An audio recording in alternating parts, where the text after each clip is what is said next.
thinking about putting your home up for sale and you're trying to figure out what are the things that I need to do to prepare my home for sale to maximize the sales price, you've come to the right video. In this 3-part video series, I'm going to be covering the top 3 things that I recommend my home sellers do. I've sold hundreds of homes here in the San Francisco Bay Area, and so I understand the psychology of the buyers and I understand how to position the home in order to maximize the sales price. And so in this 3-part series, I'm going to be going over the 3 things that I recommend my sellers do when preparing their home for sale to maximize their bottom line.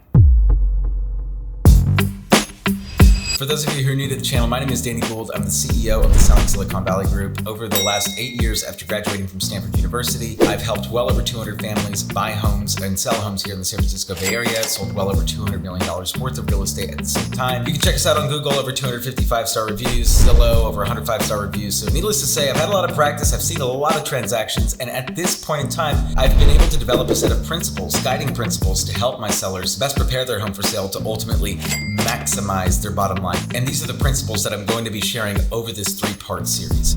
So in part 1, we covered what I believe to be the foundation, the most basic hack of all time when it comes to preparing your home for sale, which is declutter the home. Get rid of all the garbage in the house and get it as curb appeal as ready as possible without spending any money. If you're not going to do anything else, I would highly recommend that you do that. And you should go watch part 1 before watching this part. So let's assume that you've decluttered the home though, and now you're looking for something that you can do to the property to increase the curb appeal without breaking the bank. Because the issue that I've seen so many sellers run into is they hire an agent who recommends that they make all of these repairs to their house. It's like, oh my gosh, you should remodel the kitchen, you should remodel the bathroom and all these things. But here's the bottom line is that in my experience, you almost never get out what you put into it. If you can market the home properly and price it appropriately and negotiate it well, then the delta between what you would have gotten with the home in its current state and the price you would have gotten with it in its remodeled state, the ROI is almost never there.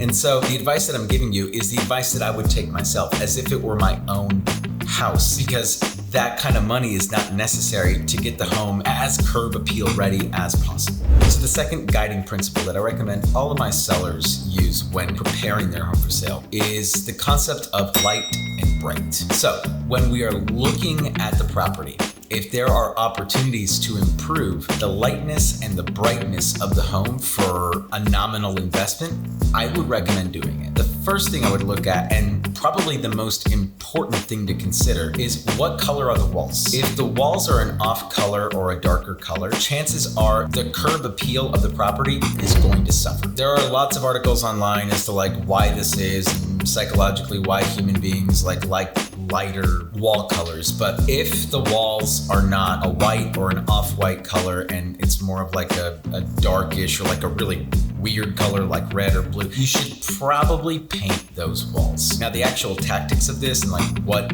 color to paint the walls, that's where my expertise falls short. And that's why I have a curb appeal consultant come out to the property and actually give advice as to what type of changes should be made, and if we're going to make those changes, if we're going to change the wall color, what should we change it? Those are the kinds of things that the curb appeal consultant does. And so if you're interested in learning more about how we use curb appeal consultants, you can text the word curb appeal consult, that's curb appeal consult, the number down below. One of my team members will reach out to you and help set something up. Also keep in mind that if the walls are white and you've been living in the home for some time, chances are the walls have a lot of scuff marks and it looks pretty dirty. And so you want to be careful with that, because sometimes, especially if you decide to not stage the home and the home is completely vacant and there's no furniture at all, there's nothing really drawing attention away from those scuff marks, that's also a situation which I might recommend painting those walls again. If you have hardwood floors, this next topic isn't for you. But if you have parts of the home that have carpets, or all of your home is carpet, then another thing I would look to is what color are the carpets? And even more so, are the carpets clean or are they dirty? So one of the easiest solutions to this is literally just getting a deep shampoo cleaning on the carpets. Call one of those carpet cleaning companies that come in and do a deep scrub and shampooing of the carpet. That's normally all it really takes to get the home curb appeal ready. A lot of agents will say oh, you got to change the carpets, and that doesn't, the ROI just isn't really there. If you can shampoo it and get most of the stuff out, buyers are probably going to change the carpets anyways, so why does it even matter? Why are you going to change it twice, right? So I would never recommend changing the carpets unless they are beyond beyond cleaning, right? If they've got lots of stains and it just looks awful, and it's more than just like a segmented portion of the house, and it's like the whole house is just like completely ruined, then yeah, I might consider changing the carpets out. But if it's just a few spots here and there and it looks a little dirty, you can usually shampoo all that stuff out and get it really close to looking brand new without spending an arm and a leg. And then lastly, I would find more ways to introduce natural light into the property. Now, I wouldn't go installing any windows, but are there opportunities for you to like take off some blinds or something that's covering the natural light that's coming into the house? Because like it was kind of in an inconvenient spot, right? Like light was coming in where it's like hitting the television. Listen, none of that stuff really matters. You want to maximize the amount of natural light that's coming into the home. And in areas that aren't really well lit, I would recommend installing additional lighting to light those areas up and make it feel really well lit. That is one of the easiest tricks when it comes to making a property feel light and bright, is adding light in areas that aren't well lit.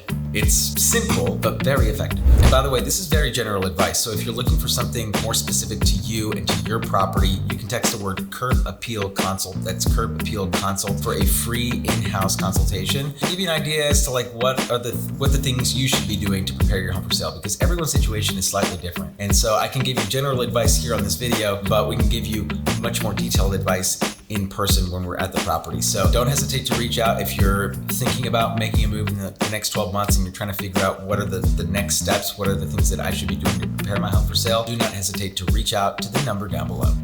That's it for part 2, everyone. Make sure to follow and subscribe to get notified when we post part 3 to this series. This is Danny Gould and I'm selling Silicon Valley. I will catch all of you in the next video.